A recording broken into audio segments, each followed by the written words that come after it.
All right, welcome back on our talk on the case for discipleship. I promise that for the next four parts, we'll be considering meeting needs. Meeting needs. Um, if you want to pioneer a work or start a church, and you want to do the due diligence by researching and making sure that you know what you need to have a vibrant, effective church, and you send people out to go do the research, they will most likely come back to you with two key things. Number one, they will tell you that to have a successful church, you have to have what it takes to bring an effective, life changing, practical, encouraging, and motivational word every Sunday, especially in American culture, for example. You have to bring a word that will motivate, that will inspire people on weekly basis. You got that check. Number two, you have to be able to put together an effective worship team and make sure that your sound and all the things that brings worship to a high level is also in place, and make sure your auditorium and all the things are really in place. If you have these things, you are good. And that is true. The reason is because most Christians don't expect more than these things from a church. The way we have kind of squeezed church into a 2 hours experience, the best you can get is these two: a good word and a good worship experience. So we use it as like a medicine. We need a weekly dose of that to keep your sanity, right? So that is kind of how church has been for all this while. So people expect that when they come. Now, if you are building a church to meet needs on a deeper level, then definitely you cannot approach it that way. So let's do a quick steady side-by-side comparison of a church that is bringing solid Bible-based word and worship experience every Sunday, and a church that is built to meet needs. Right now, let's establish it. What do I mean by meet a need? Right now, there are many needs we'll talk about in this four part, but let's begin with the number one need for every Christian is care. And it comes from one of the fivefold offices, which is the pastoral office. Every child of God needs care. You understand? To meet that, to be cared for spiritually, to be cared for at that deeper level. Do you understand that? Right. So let's now paint the picture. In church number A, they have vibrant word and they have good worship, and they are about 150 people. In church number 2, they are building it to meet needs, right? If you are building a church on part a church A, if you have your worship, a good space and all of that, and a good word is happening, that's all you need. And that even is not easy to pull off, because you need volunteers to make sure production and everything is going on very well. It's a lot of work, right? To just do a good word and a good worship experience, right? Now, when you want to build the people up, so you definitely know it's a whole different ballgame, right? So let me show you the approach here. If you are building a church to meet a need and you have 150 people, you know definitely as a pastor, there's no way you can create meaningful connection with 150 people, right? So if the goal is to build to meet a need, then the first thing every pastor will do is to duplicate, triplicate, quadruplicate yourself. So as soon as that is your goal, your first thing is, how do I multiply myself in such a way that my hands can touch every one of these 150 people?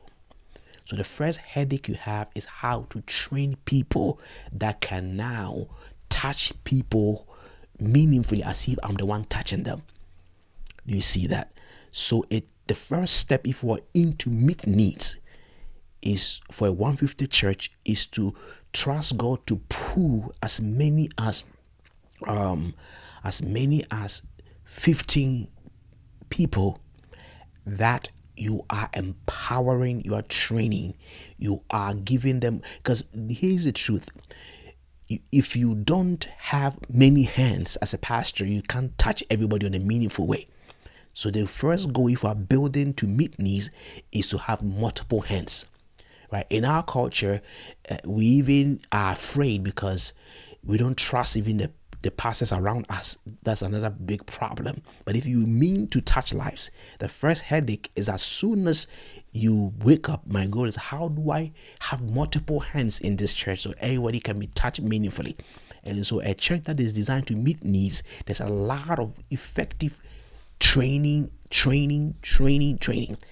Because if you put people under people who have not been trained, they will either abuse them or they will cause more commotion. Because it is easier to run a church where you give a good word, a good worship, and they go home. But once you are going to do life for them and come alongside and pastor them on that deeper level, as a 150 church, you have not less than 30 to 40 people that the pastor have trained on how to provide care for everyone. You understand that? There's the first approach that it has to be. So once you build that infrastructure where everybody is connected, that's what we call body ministry.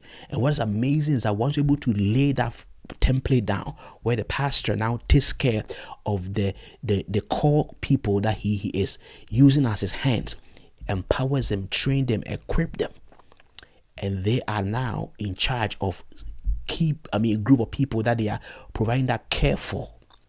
If it is effectively done well, that infrastructure right there is a sign that you are in to build lives. What is beautiful that after you build that structure where it trickles from the pastor to the team to the people, then you notice that that same line, that same kind of structure is where everything will come through.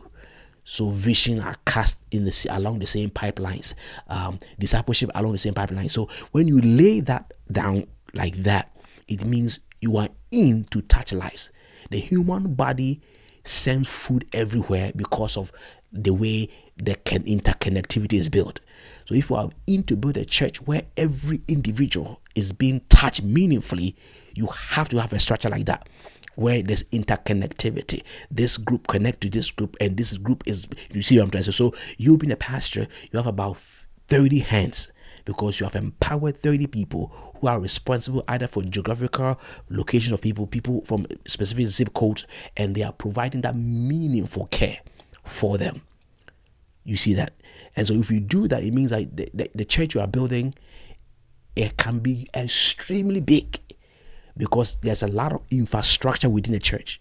But churches that are like this, it can get big also, but it can't get extreme big because there are no internal structures, right? But when you create these internal structures where care comes through those pipelines to the people, other things can come through, and before you know, you can build a very huge ministry, because within it there's a lot of interlockings.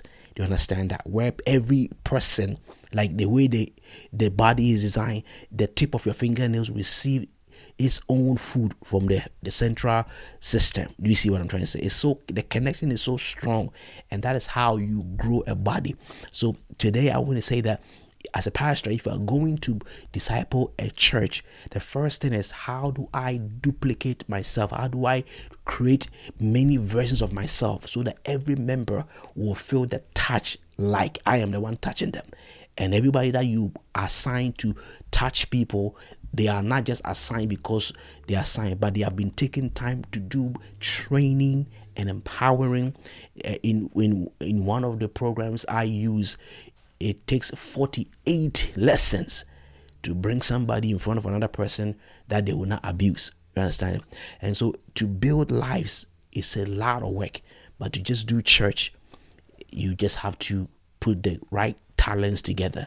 All right, so we will talk more about meeting needs in part number 13. All right, God bless you.